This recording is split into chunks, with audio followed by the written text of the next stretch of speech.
नमस्कार प्यारे साथियों। आज का क्लास बहुत ही खास होने वाली है, इसलिए आप सभी लोग अंत तक सुनने का प्रयास जरूर करेंगे।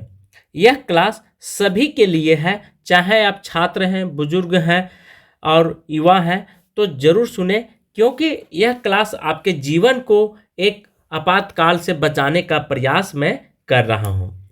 ऑपरेशन सिंदूर है क्या, इस पर थोड़ा सा विचार जरूर करें।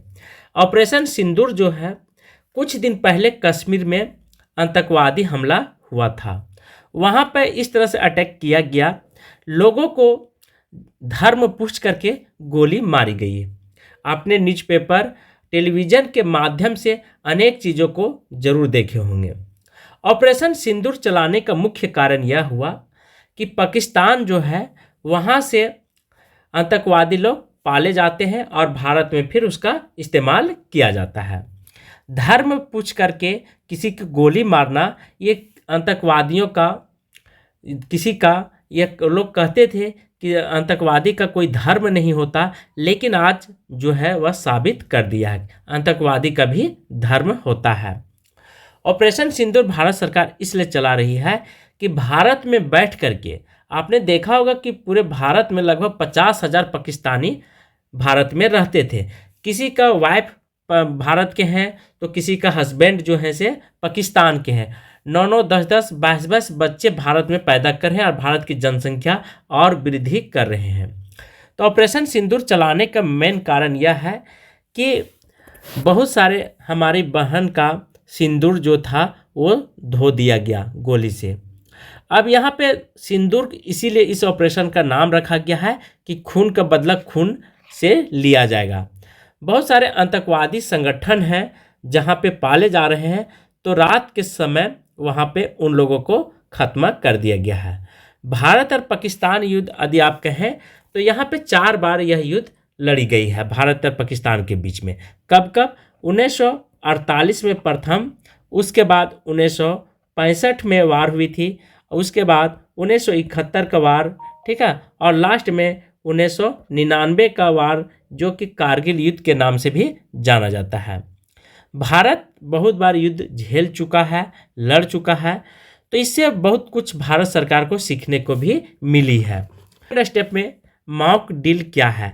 मॉक ड्रिल जो है यह क्यों चलाया जा रहा है, इसका उद्देश्य क्या है, इसी चीज़ को हम आज बताने जा रहे हैं। और अपने पेरेंट्स को भी आप बताइए, केवल आप पढ़ने की दृष्टि से मत सुनिए। 7 मई 2025 को शाम 4 बजे से होने वाली नागरिक सुरक्षा, इसी को मॉक ड्रिल कहा गया है। इसके माध्यम से डिफेंस के लोग, पुलिसकर्मी या आपके अगल बगल के लोग, जिस प्रकार कोरोना में आपको जागरूक किया जा रहा था, उसी प्रकार ये भी मॉक ड्रिल के समय मॉक ड्रिल के माध्यम से आपको जागरूक किया दिए। मॉक ड्रिल को विस्तार से समझते हैं। प्रथम बार केंद्रीय गृह मंत्रालय के निर्देशानुसार हमेशा कोई भी राष्ट्र पर निर्णय जब लिया जाता है या दिया जाता है तो गृह मंत्रालय के द्वारा ही निर्णय निकल करके आती है। इसके अंतर्गत आपातकालीन तैयारियां का अभ्यास किया जाएगा। क्या है? सायरन अलर्ट को समझें। आपने देखा होगा रसिया और यूक्रेन के बीच में जब युद्ध छिड़ रही है, तो दोनों देशों में जब भी हमला होने के बम या मिसाइल गिरने की संभावना होती है तो सायरन की आवाज़ आती है। अब सायरन 2 तरह से बजती है, एक होता है सुरक्षा की दृष्टि से और एक होता है कि अब सुरक्षा टल गई है। तो दोनों सायरन के अलर्ट को आपको समझना है। इसी क्लास में हम पूरे विस्तार से ही बता देंगे। हवाई हमले की चेतावनी देने वाले सायरन का मतलब जाने। नागरिक सुरक्षा कार्यकर्ता आपको इसका परीक्षण देंगे। सायरन जैसे एम्बुलेंस में बजता है, तो एम्बुलेंस में जब किसी पेशेंट को ले जाते समय देखते होंगे सायरन बजते हुए जा रहा है, तो वही चीज़ इसमें भी होगा, लेकिन आवाज़ थोड़ा सा अलग होगा।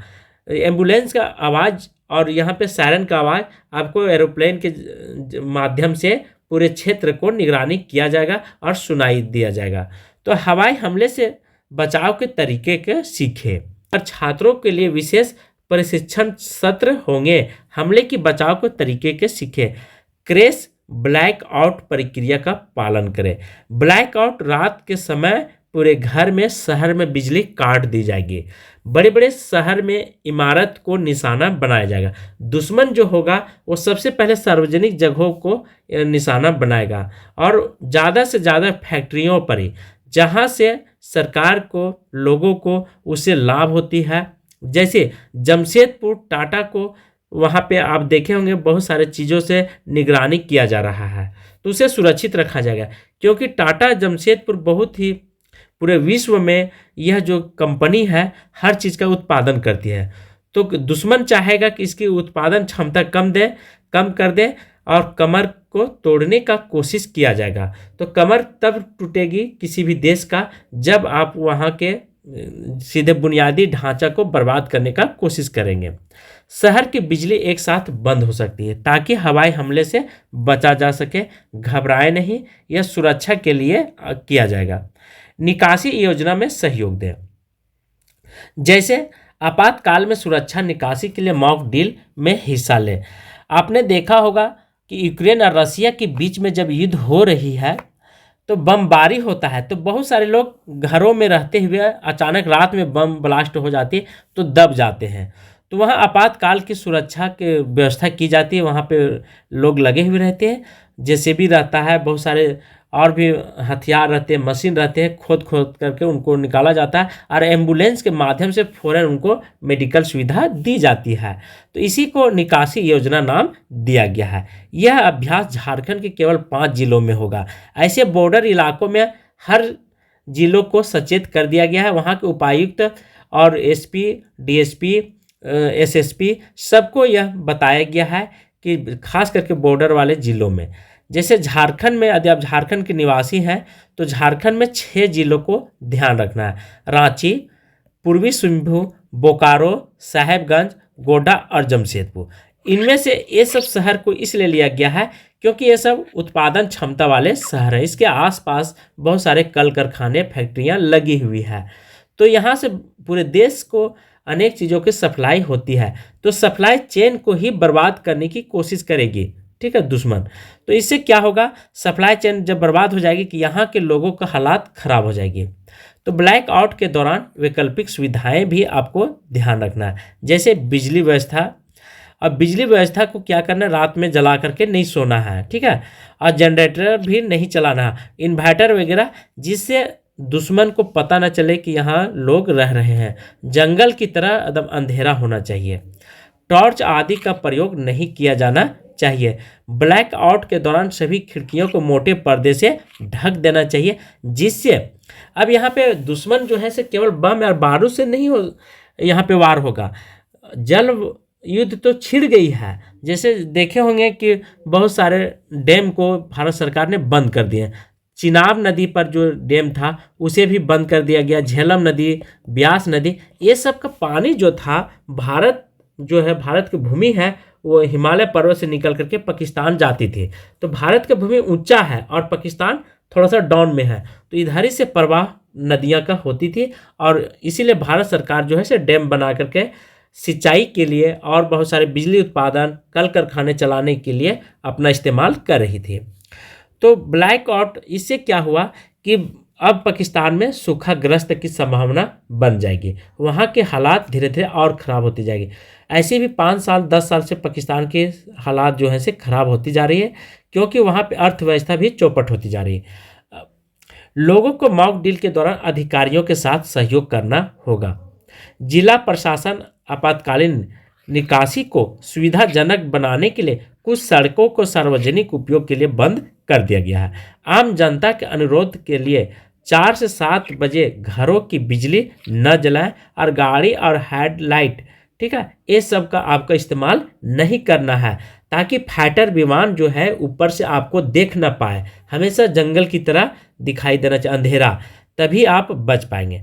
ध्यान दें कि 7 मई को, ठीक है, 7 मई 2025 को सरकार रेड सायरन का अभ्यास करेगी। इसका सायरन का मतलब है आपको तुरंत खुद अपने परिवार को सुरक्षित करना। जब आप जागरूक हो जाएंगे, सायरन का मतलब समझेंगे, तो तभी आप सुरक्षा कर पाएंगे। ऐसा नहीं कि सायरन की आवाज़ को आप उल्टा समझ लेंगे, तो जिस समय निकलना चाहिए उस समय आप अंदर है और जिस समय नहीं निकलना चाहिए उस समय बाहर है। तो इसका ध्यान रखें आप हर हाल में। क्या करें, सायरन बजे तक काम तुरंत रोक दें। ठीक है, कुछ भी कर रहे हैं फौरन, यदि आप बाहर में हैं तो सुरक्षित जगह पर जाने का प्रयास करें। सायरन खतरे का इशारा है और खास करके भीड़ भाड़ इलाके में नहीं जाना है। जैसे शहर हो गया, जमशेदपुर, रांची, पटना, दिल्ली, इन शहरों में आप जाने से बचें। हो सके तो आप आने का प्रयास और गांव में शरण लें। गांव में जब आप शरण लेंगे तो देखिए अब समझ में आ गया कि गांव को स्वर्ग क्यों माना गया है। तो इसीलिए स्वर्ग माना गया है कि जब 1947 का युद्ध हो, 1857 का युद्ध हो, उस समय भी हमारा गांव जो था वह सुरक्षित जगह माना जाता था। इसी दृष्टि से, क्योंकि गांव में आपको खाने पीने के लिए कोई चीज़ की कमी नहीं होगी। यहाँ तक आप जंगल में भी रहेंगे तो आपको फल फूल मिल जाएंगे, लेकिन शहर में आपको सबसे पहले भूखे मर जाएंगे और दुश्मन के शिकार हो जाएंगे। तो सबसे नज़दीक सुरक्षा जगह में जाएं, ये सरकार का जारी किया गया है। ठीक है, आधिकारिक बयान है। और अगर बम शेल्टर है तो जाएं। अब बम शेल्टर, ध्यान रखें कि बम शेल्टर होता क्या है। आपने अंडरग्राउंड नाम सुना होगा। अंडरग्राउंड में बंकर वगैरह जो बनाई जाती है, ऑस्ट्रेलिया में 90% घरों में बंकर की सुविधाएं बनाई जाती है। शुरू से ही बंकर बना करके उन लोग घर का निर्माण करते हैं। लेकिन भारत में अभी बहुत लंबी है। सबसे अच्छा सुरक्षित जगह यदि आप बोले बंकर का, तो चल रही है बुलेट ट्रेन। तो अंडरग्राउंड जो ट्रेन चलती है तो आप वहाँ जाने का प्रयास करें। और यदि आप सुरक्षित जगह खोजना चाहते हैं तो घर निर्माण करते हैं, उसी समय आप बम शेल्टर या बंकर बनाने का कोशिश करें। बम शेल्टर जो बनाता है वो दीवार दरवाज़ा जो होता है वो मोटी चादरों से घिरी हुई रहती है।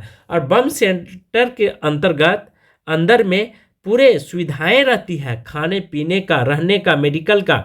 6 महीना साल भर की सुविधाएं बम शेल्टर के अंदर रखी जाती है ताकि आपातकालीन के दौरान आप उसका इस्तेमाल कर सकें। तो ये आपको हमने गाइडलाइन बताया हूँ और सरकार की तरफ से जो गाइडलाइन निकल करके आ रही है आप उसे ज़रूर पालन करें, मैं आपसे रिक्वेस्ट कर रहा हूँ। नहीं तो ऐसा कमरा चुने जिसे खिड़की न हो, दीवारें मोटी हो, जितना नीचे जा सके आप चले जाएं और सतर्कता हमेशा बरतें। अगर किसी को सायरन सुनाई नहीं दिया तो उन्हें भी चेतावनी जरूर दें। सभी खिड़की दरवाजे अवश्य बंद करें ताकि कांच का मलबा अंदर ना आए। अब यहाँ पे कांच का मलबा ही नहीं हो सकता है प्यारे साथियों, मैं यहाँ पे बता दूं कि अब रसायन का प्रयोग होगा। जिस प्रकार एक किसान फसल में रसायन डाल करके कीड़े मकोड़े को मारता है, ठीक उसी प्रकार आपको दुश्मन जो होगा वो रात के सोने समय एरोप्लेन के माध्यम से, फाइटर विमान के माध्यम से ला करके जहरीला गैस छोड़ देगा। आपको पता भी नहीं चलेगा, धीरे धीरे खांसी हो जाएगा और हृदय रोग के शिकार होते होते चंद सेकेंडों में आपकी मृत्यु हो जाएगी, जैसे आप फसल में कीड़ों को मारते हैं। और उसी तरह आपका भी स्थिति हो जाएगी। इसलिए सावधानी बरतें, हो सके मास्क का, ऑक्सीजन का, इन सभी का व्यवस्था जरूर कर लें। अगर रासायनिक खतरा है तो दरवाजे खिड़कियां प्लास्टिक टेप से सील कर दें। थोड़ा सा भी बाहर की ऑक्सीजन को आप आने न दें। लाइट बंद करें ब्लैकआउट के दौरान। ठीक है, तो बंद करने की क्रिया, लाइट जब बंद होती है तो उसी को ब्लैकआउट नाम दिया गया है ताकि दुश्मन आपके घरों को निशाना न बना सके। जरूरत हो तो टॉर्च, बैटरी वाले लाइट का इस्तेमाल जरूर करें। ताज़ा जानकारी जरूर सुनें, हमेशा रेडियो का इस्तेमाल करें और जो गाइडलाइन सरकार की तरफ से निकल करके आ रही है उस पर आपकी फोकस निगाहें जरूर होनी चाहिए ताकि समय समय पर आपको जानकारी मिलेगी तो आप सचेत रहेंगे और सुरक्षित रहेंगे। बैटरी वाला रेडियो का सरकारी ऐप की खबरें सुने। और क्या है कि सरकारी ऐप इसलिए सुनने के लिए आपको मैं बता रहा हूँ, ये सही और अच्छा एप्लीकेशन होता है और सही और मतलब अच्छा न्यूज़ आपको तक पहुँच सकती है। ध्यान रखें, जब तक सीधी लंबी आवाज़ बजेगी तो सायरन का मतलब खतरा टल गया, मतलब लगातार बजते रह जाएगी। ठीक है, तो समझिए कि मतलब समझिए कि खतरा टल गई और उसके बाद आप बाहर आ सकते हैं। लेकिन आपातकालीन का सामान साथ रखें। जब सायरन तोड़ तोड़ करके सुनाई देगा, ठीक है, कभी बजेगा फिर रुकेगा फिर बजेगा, तो समझिए कि एक खतरे की निशानी है। अब क्या करना, आपातकाल के दौरान पानी को आप ढक करके रखें, हो सके तो प्लास्टिक के बोतल में रखें पानी, क्योंकि इसमें रसायन की मात्रा अंदर में प्रवेश नहीं करेगी। और मास्क का प्रयोग करें, फर्स्ट एंड किट का भी प्रयोग जरूर करें। देखिए, किट का आप प्रयोग करेंगे, इससे क्या होगा, जैसे आपने देखा होगा कौन सा किट जो कोरोना के समय इस्तेमाल किया जाता था, पूरे शरीर को ढक दिया जाता था। तो ऐसे ऐसे केमिकल हैं जो आपके चमड़े पर, ठीक है, आपके स्किन को के माध्यम से आपका ब्लड का सर्कुलेशन रोक सकती है, आपकी हृदय गति रुक जाएगी और धीरे धीरे आपकी क्या हो जाएगी, मृत्यु हो जाएगी। इसीलिए कीट का प्रयोग करना अनिवार्य होती है, ताकि रसायन का, ठीक है, केमिकल का प्रभाव आपके शरीर तक न पहुंच सके। तो इस तरह से हमने पूरे डिटेल से बताया हो, इसमें किसी को कोई चिंता करने की जरूरत नहीं है। जहां है सुरक्षित सुरक्षित अपने आप को करने का प्रयास करें और लोगों को भी जागरूक करें। तो आज की क्लास में यहीं पे समाप्त कर रहा हूं। थैंक यू, धन्यवाद।